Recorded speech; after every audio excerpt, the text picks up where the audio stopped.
కొంచెం వెనక్కిరండి, అందరికీ వచ్చింది.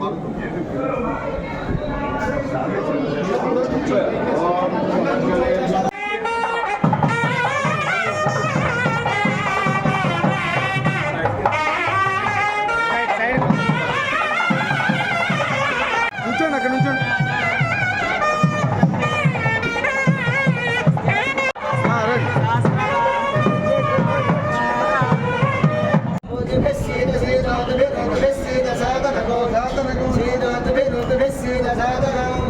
హిట్ టీవీ యాప్ ని డౌన్లోడ్ చేసుకోండి. ఇందులో short news, live news, entertainment movies అన్ని అవైలబుల్ గా ఉన్నాయి. Please download Hit TV app. Hit TV app. Hit TV యాప్ని ఫ్రీగా డౌన్లోడ్ చేసుకోండి.